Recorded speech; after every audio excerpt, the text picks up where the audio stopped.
Welcome to the forum tonight. Let us begin by saying the Pledge of Allegiance.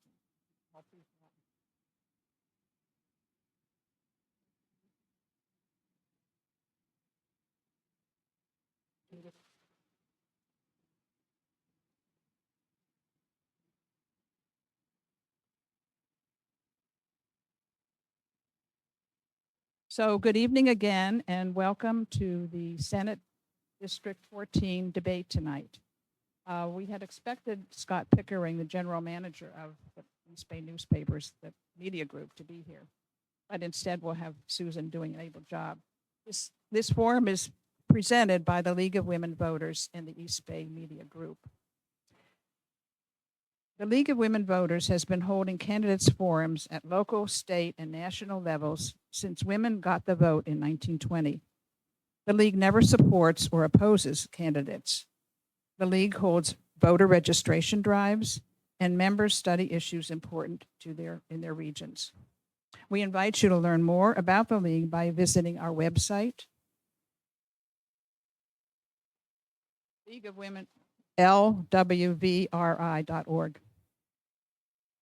The pamphlets on the table in the back, and we welcome new members, both men and women. Comparing candidates side by side is one of the best ways to help you decide who will best represent you. In presenting forums, the League follows IRS rules, which consider it unfair if one candidate speaks when his or her opponent is not present.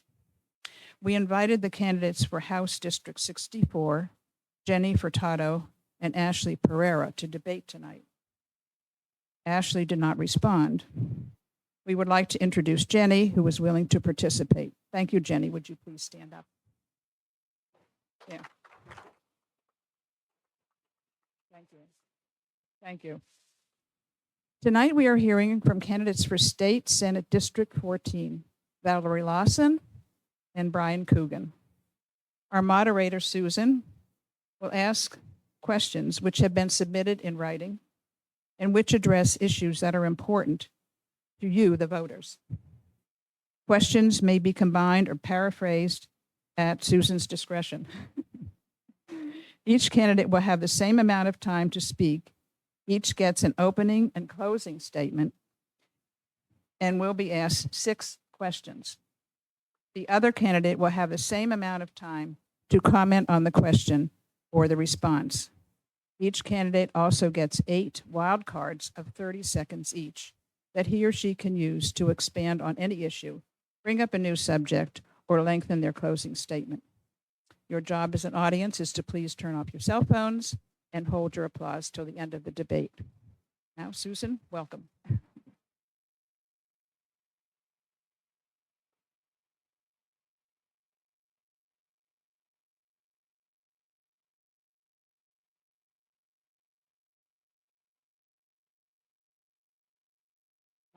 Each candidate is going to same amount of time. Oh. Hello? Like that? Good? Better? Hello? Hello? Hello? Oh, there. Okay. Each candidate will get 6 questions, and the other candidate will have exactly the same amount of time to answer. And each candidate, I believe, gets 8 wild cards, which are 30 seconds in length. And they can use them anytime they want. If they want to keep going on a train of thought, they can just hold them up and use them. So I believe, Valarie, you are going first, right? What was the best piece of legislation you sponsored when you were in the legislature? Just to clarify, we're not starting with the opening statement. Oh, I'm happy to answer that, though. thank you very much. Don't answer it now, answer it later. Okay. And that will be the first question. Sorry, I have not done this before, but go ahead. Each candidate gets a minute opening statement. Thank you, Susan. Good evening. Thanks to the League of Women Voters, the East Bay Media Group, everyone who showed up tonight in the audience, and those of you watching. I've lived in this community my entire life. I'm a proud townie. I care about this community. I'm part of this community. As a retired educator, I was fortunate to work with thousands of students and their families for more than 3 decades. My career began as a social studies teacher at Mountain Junior High, and then as a civics and history teacher at East Providence High School, my alma mater. I've been an advocate for education and working families my entire life. Today, I'm proud to continue my service to improve education as the president of the National Education Association, Rhode Island. It's been an honor and privilege to be your senator, and we've accomplished many great things, including ending the car tax, reducing taxes for retirees and veterans, expanding our state's family leave program to 8 weeks, creating a $2.6 million grant program to assist East Providence businesses impacted by the bridge, securing funds to help Lynn Rehabilitation Center secure jobs and create a new memory care unit, and help provide funding for students in East Providence craft program. But there's still much work to be done. And I'm asking for your support so I can continue to work to expand leave for 12 weeks, address the primary care provider crisis, and strengthen our education system. Thank you. Mr. Coogin? Good evening. I want to thank you, everybody, for showing up tonight in the Women's League. Thanks for the invite. I appreciate it. My name is Brian Coogin. I'm born and raised here my entire life. I'm 3rd generation. I have 5 children. I was a Boy Scout across the street at Troop 29 in East Providence, altar boy up the street at Loretta Church. I was a shoe shine boy here. I'm a true townie. That's why they actually called me Mr. May. I'm sorry. They used to call me Mr. Mayor, but they call me Mr. EP, as you know me as. I thank Val for tonight, and it's nothing against Val. I'm actually running on not on taxes. It's never going to lower your taxes. It's never going to happen. Let's not kid anybody. I'm running on suicide, bullying, and mental health. Thank you. Loud enough, right? All right, that's fine. Thank you. Now we'll start with the first question, which you already know. What is are the most important issues? Oh, that's your priorities. What are your most important issues that you will fight for if elected? I will continue to advocate for the residents of East Providence. We have a lot of issues facing us at the state level. One of them is the completion of the Washington Bridge. I've been involved in numerous we passed a piece of legislation that requires a snapshot of what's going on there. We also saw and received weekly meetings with the Department of Transportation as well as oversight. As I mentioned, in addition to that, I'd like to expand family medical leave to 12 weeks like our surrounding neighbors. And in addition to that, address the primary care crisis here. Everyone knows of someone who's having difficulty finding a primary care doctor, and that's something here in Rhode Island we need to address. And housing. We do have a housing crisis as well. Mr. Coogin, would you like, you have also 30 minutes to address this. Repeat the question, please. What are the most important issues you will fight for if elected? If I'm elected, one of the reasons I'm running also to help, I think the key issue to the state of Rhode Island is recycling. Whether it's plastics, oils, mattresses, there's a lot of money in it, and I think that the city could bring in a lot of revenue if we think outside the box and bring a roundtable discussion. A lot of the recyclables that go into your bins, you can't recycle half the stuff that goes in there because they're contaminated with colors. If I was to get elected, I would pass a law where you can only use a clear bottle and plastic stickers for the bottle. I think it's the key. Recycling is the key to the state of Rhode Island and actually the country. So that's what I would do. One of the first pieces of legislation I would try to pass. Thank you. Thank you. Okay, this question goes to Mr. Coogin first. The housing crisis is acute in the state of Rhode Island. What actions would you take in the legislature to help alleviate the shortage of affordable housing? The problem with housing is if my neighbor sells his house for $600,000 and it's a 3-family, he has to bring in the rents to cover that mortgage. So I think the key to housing is bringing down the rates. You know, I work personally with the Teachers Credit Union. I've been there 30 years. They got better rates. They do a little better because they're a smaller bank and the government gives them a little bit better rate. So I would urge people to go to their local community banks. But so how do you stop the housing crisis for apartments? I have multiple apartments. I got a couple of $1 million in real estate myself, and thank God that I could absorb not raising the rents. My tenant's been with me for years and years and years. But when someone sells a house for $1 million, 3-family or 600, you have to bring in the mortgage to cover that.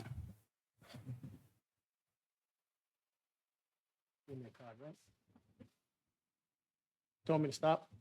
Yep, then you can use a wild card and keep going if you want. I'm going to hang on to the wild cards because I got a lot to Okay. say. All right, Val, same question. The housing crisis is acute in the state of Rhode Island. What actions would you take in the legislature to help alleviate the shortage of affordable housing? We are facing a housing crisis, and we've done some work over the past couple of years to try and address that. But we need to continue to remove barriers. One of the bills we passed was an ADU bill that will help. We've invested over $300 million here in Rhode Island, but we need to continue to remove the barriers so that money can have shovels in the ground and bring about affordable housing. I was happy to sponsor a resolution last session, the previous session, to provide state funding for affordable housing here in East Providence. We need more projects like that. The Center City project, which would provide 144 units, affordable housing to people, have wraparound services. So we need to work together with local communities, the state, use that money and get those buildings built for people. Thank you. Okay, this question goes to Val first. Guns, the occurrence of mass shootings has continued to be a horrendous and tragic phenomenon in the U.S. The Rhode Island legislature continues to fail to pass legislation that would ban assault weapons. Would you vote to ban assault weapons? Why or why not? I would vote to ban assault weapons. I have signed on to that bill numerous times. I fully support it, and I fully support the legislation we have passed. And as a teacher, I've been extremely worried about that situation across the country and here. So we need to do everything that we can to make sure our kids and everyone in Rhode Island is safe. And I would absolutely vote for that bill and have been advocating for it. Thank you. Mr. Coogin? Repeat the question, please. The occurrence of mass shootings has continued to be a horrendous and tragic phenomenon in the U.S. The Rhode Island legislature continues to fail to pass legislation that would ban the most destructive weapons, assault weapons. Would you vote to ban assault weapons? Why or not? Why not? I actually would vote to ban assault weapons. Although I do have a permit to carry a gun myself. But the problem with the guns, it's not just the assault weapons, because there's mass shootings even without assault weapons. The problem is mental health. The mind is the most powerful thing in the world. Who would go into a school and shoot kids? Somebody who's not right. There should be legislation passed to hold the parents accountable if they get the guns. There should be other legislation accountable for if it's not the parents, it's a friend's gun. You need to report people with mental health, and that's some legislation that needs to be looked at to how do we help our loved ones with mental health, because it's an epidemic where people just get a gun and go and shoot people. So it doesn't matter if it's a heavy assault weapon or a revolver. A gun is a gun, and people kill people because they got mental health problems. Thank you. Thank you. You spoke on that, right? Okay. The next one is about health, the lack of primary care physicians. There is an acknowledged pay gap between Rhode Island and neighboring states for primary care physicians. What do you think the legislature can do to address this? We have begun to address this, but it's just been baby steps. And as I mentioned earlier, this really is a crisis in Rhode Island. We began with providing taxes for student loans for primary care providers. There's a commission actually meeting this evening to begin the conversation of what can be done to support them and keep them in Rhode Island because of those reimbursement rates, and possibly creating a medical school here in Rhode Island at URI. But we need to address and increase primary care reimbursement rates. That's why primary care providers are leaving to go to Massachusetts and Connecticut, because they can provide the same service and be paid much more. So we need to address that. We've done that in other areas of healthcare. We need to now do that in primary care.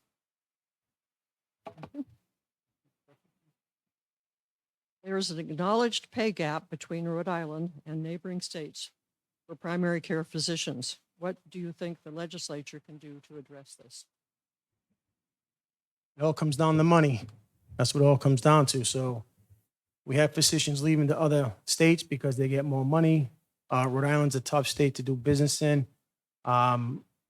We could go back and forth. It's not something that we're going to figure all out tonight.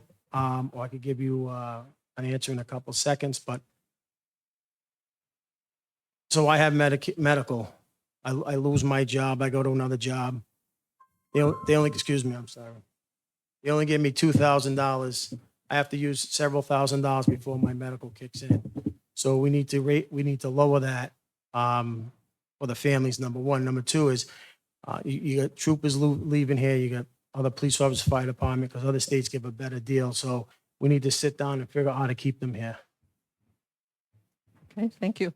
Nobody wants to elaborate on any of this? No wild cards being used? Okay. Next question involves the lack of participation in voting in recent years, and the lack of civic education, and the need for students to understand, and grown-ups too, to understand their duty to vote and pay attention to who they're voting for. So the question goes, currently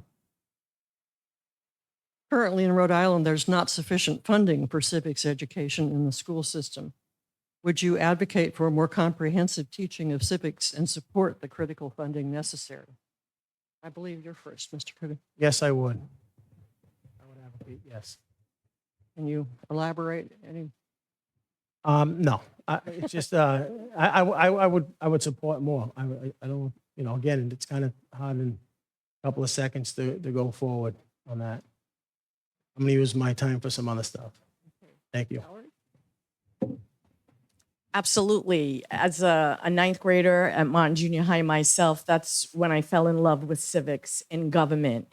And then we in East Providence are one of those few communities that actually have a full year. I support funding it. I have signed on to that bill. I've spent my life encouraging kids as a civics teacher. I think it's so important to be part of the process and make kids understand how it works, how they can make a difference, because they truly can. Because I'm a firm believer that everyone's beliefs, and collectively, we can create good public policy. So I think starting at a young age is so important. And I was a primary sponsor in the Senate of a bill that would let those who were going to be 18 by the primary to vote, who will be 18 in the general, vote in the primary, to encourage kids. So whenever we have that opportunity, we can. In addition to that, I fully support the Secretary of State's program. He's going around to states across, schools across the state, and encouraging civic participation in education. And he's doing, for those of you who are familiar, so there used to be an Insight program in Rhode Island that went away, and the Secretary of State has brought it back to life to encourage kids. I fully support that. Our organization was a prime sponsor of that, and I think we need to do more things like that. Thank you. Thank you. This one concerns the Washington Bridge, everybody's favorite topic. What suggestions would you make to help small businesses affected by the future deconstruction, reconstruction of the Washington Bridge? I think it's Mr. Coogin. No, it's Valarie. Valarie. So what has happened on the Washington Bridge is an absolute failure. I drive it every day to work. I know how that impacts all of East Providence residents on the highway, in the streets, and then that trickles down to businesses.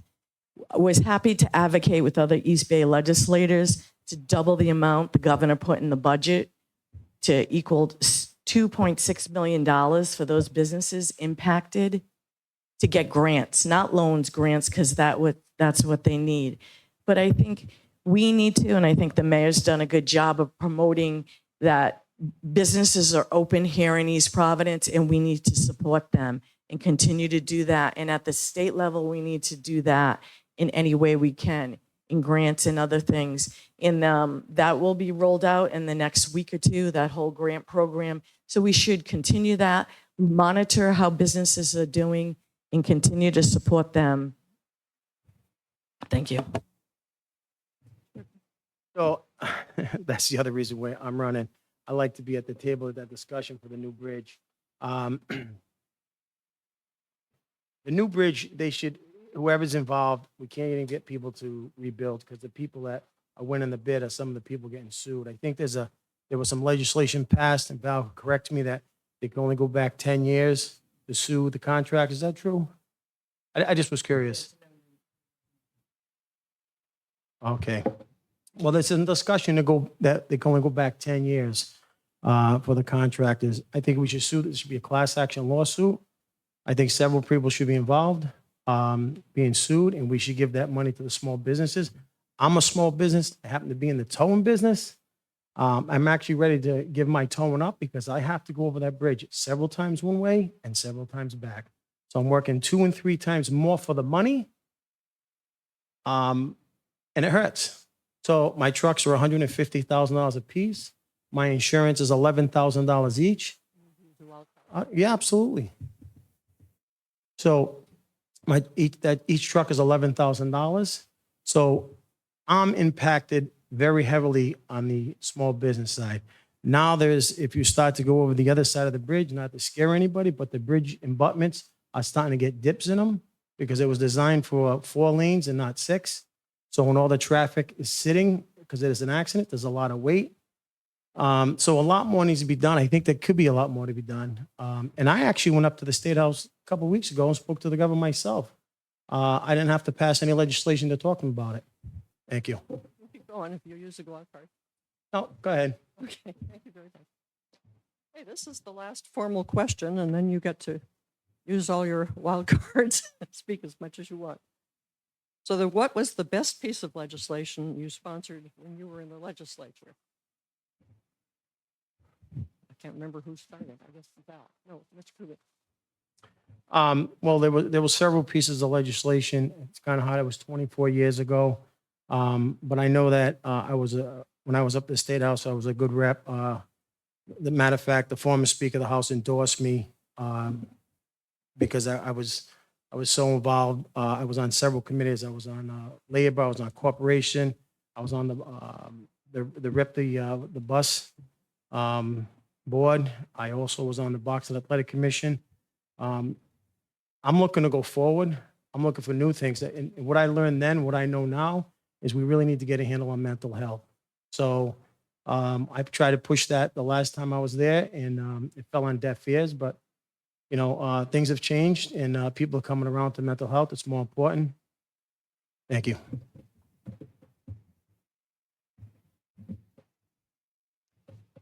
I think I mentioned earlier the TCI bill.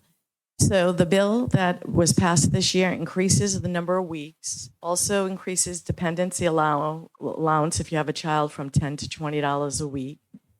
People who have to care for sick loved ones or if they have had a baby can extend their time out and receive payment for up to 8 weeks. I'd like to expand that to 12 weeks. Rhode Island was at one time a leader in this area. We no longer are. We've fallen behind Massachusetts and Connecticut, and our working families deserve that. Another piece of legislation from this session that I'm proud of, a constituent reached out to me about automobile insurance discrimination. Her spouse passed away, and in addition to the devastating loss, she was going to be charged more because her demographic of how the rates changed because she was no longer married. So we passed legislation that takes care of that, and that discrimination can no longer happen.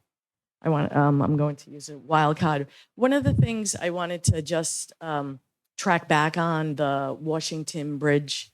I fully support, just about a week or so ago, the state and the outside attorneys filing lawsuits against those involved in many different aspects of the bridge with the hope that if people were negligent in the process, that the state could recoup money.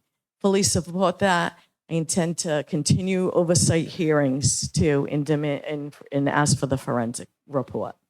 Thank you. Okay, thank you both. Now you each get a minute for a closing statement, but you also get the time that you did not use on your wild cards. And the total of the wild cards was 4 minutes. So, Mr. Coogin, you should have 1 minute plus 3.5 minutes. 4.5 minutes then. Okay. No, I think if you went first, that's the name. Who spoke last? What? No, if you went first, then I should go last. It should stay right in order. No. You want to point again? If she started first, so she can end first. That's how it works. That okay. Say that again? Well, that should have been at the beginning of the rules because that's why I was under the impression I was going to go last. So no one told me that. So I will let Val go first. Ladies first, anyways. I don't know what to say. We can flip the phone. Yeah, we'll flip a phone. How's that?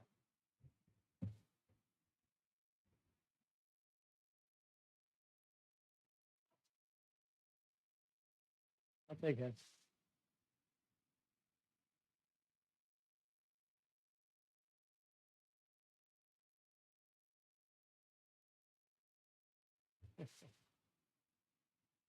Okay. So again, my name is Brian Coogin, born and raised in this city. I raised my family here. I run a business here. I have apartments here. When people talk about affordable housing, I would like to know what is affordable housing because the tenants that I have, I don't price gouge. I don't keep raising their rent and raising their rent. They've been paying me for years. I will continue to do that. I love this city with all my heart. Born and raised here. Went to school here. Played at all the golf courses, sledding. I'm not going to mention just one. You talk about the forensic audit for the Washington Bridge. It's been almost 2 years. I don't see a forensic audit now, and I don't really see one in the horizon. But, that bridge is out of control. Actually, somebody in this building right here, this car crossed the Washington Bridge. I mean, it's a joke. It really is. You have U.S. senators and U.S. reps around the country talking about the 195 bridge. We need to get involved a little bit more. If people can't handle it, get out of the way, I'll do it. The other thing is if I'm elected, you will not see the amount of trash on the sides of the highways and the grass and the weeds. These off-ramps are horrible. When I was a state representative, Jim Capaldi, I was calling him on a weekly basis to get them cleaned up. I had to call the DOT myself, even though I'm not elected, to get 195 or the pigeon poop cleaned up underneath the highway. It's disgusting. Those kids have to walk every day to school. School started. I just got done a couple of weeks ago calling there and calling there. They finally came and cleaned it again. I had it cleaned last year. I went down there, took the pictures, the video. There's too many things wrong with this state. People that have been there for a long time. It's time for some new ideas and fresh ideas. But our highways, mental health, recyclable. There's just so many things that we need to talk about. Suicide rate is out of control. Overdose in East Providence is out of control. If you have a scanner, you constantly hear the fire department going out for overdoses. We really need to help our friends and families. If you see a friend or a family want to commit suicide, let somebody know, because if they say it, they're going to do it. My nephew 6 months ago hung himself in Slater's Park. That's why I'm running. I'm not running to go after Val or her Val. I got no beef with her. My problem is suicide prevention. It's serious. Overdose, alcohol. People abuse alcohol. Then they get guns and they shoot their family members. It happens on a daily basis. Our police officers are getting shot. That's why I'm running. It's nothing against Val personally. I wish her the best. I ask for your support wholeheartedly. If you really want a person that you can reach me 24 hours a day. I carry 3 phones. I have 5 phone numbers. I'm supported also by former teachers. Mrs. Franks Cavallo, one of my biggest supporters. She understands about suicide. People with cancer, people in our buildings getting cancer because they've been there for years and there's a problem with the mold. We're putting good money after bad over at Martin Junior High. We built a building on a swamp, and what are we doing? We're rebuilding and putting an addition on the other part of the swamp. What the hell's going on? So I ask for your support. I'm not a joke. I'm not playing around. I want to do the right thing in this state. I'm not looking to hurt anybody, but do the right thing. I care about the city. A couple of years ago, the weeds on Taunton Avenue were 5 feet high. I had to go live on Facebook in order to get them cut. There was a sinkhole at Hall Street Park, 5 feet deep. A kid fell in it. And parents called and complained. You know what they said? We're busy. We get around to, we get it filled. I had to put a recyclable bin on it. And most of you follow me on Facebook. You see me. I had to put a bin in there so kids didn't get hurt. I love this city with all my heart. I love my 5 children with all my heart. I want nothing but the best for them and your family. Please vote for me on September 10th. Val, I wish you the best. Now, Val, you have. And one other quick thing.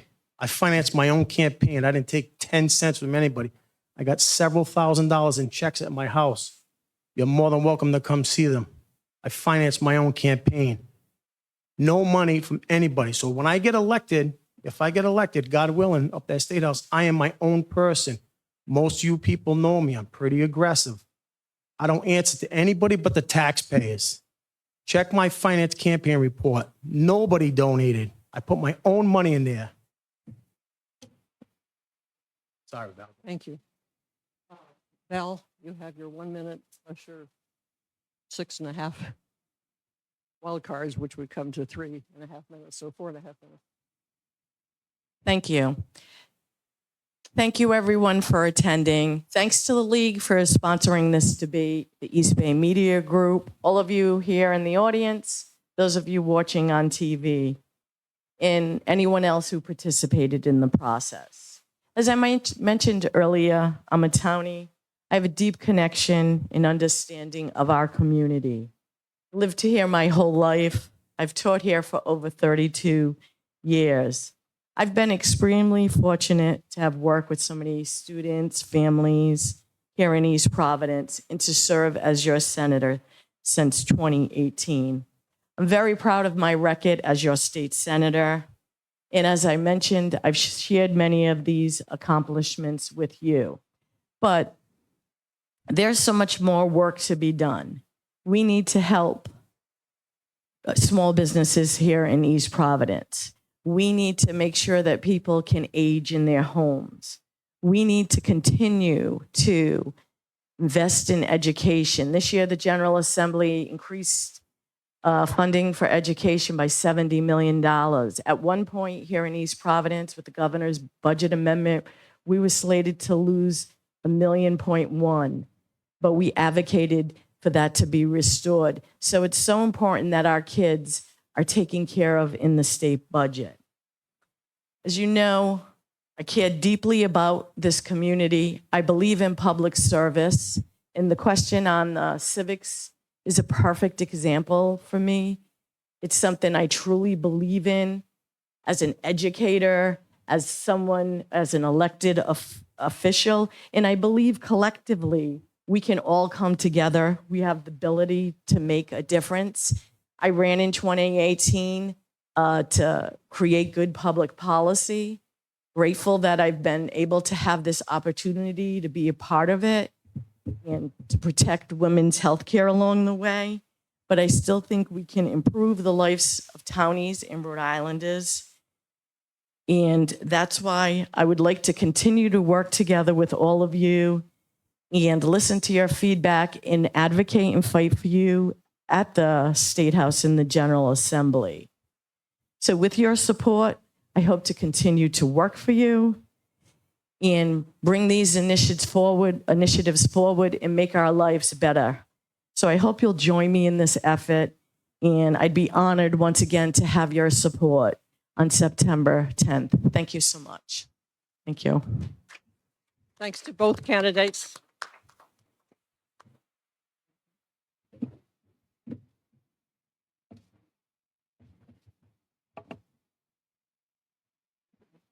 For not being a professional moderator. You did an excellent job. Thank you to Susan, who pinched hit for Scott. She did a great job. And thank you to Lisa, Becky, and Laura for timekeeping and scoring. Thank you to, obviously, to Valarie and Brian. And thank you to Chris over there, who's doing all the recording for us. And thanks to the city for allowing us to use this very nice space. Oh, we're doing that. So there are two dates that we want you to remember. On October 9th, the League and the East Bay Media Group have invited candidates for school board in Ward 1. That's Charles Sonis and Ryan Queenan. And in Ward 4, Jessica Beauchesne and Chrissy Rossi to debate here in City Hall. That's October 9th. The other, we hope to get Scott for that one. Other local race affecting East Providence is for House District 66. So Jennifer Boylan and Janine Wolf have been invited to debate at the Barrington Library on September 30th. So good night. Encourage your neighbors and your friends to tune in to the leagueofwomenvoters.org website, and you'll be able to access the debate tonight. We urge you to vote in the primary on September 10th and to vote in the general election on November 5th. So thank you all. You're a great audience.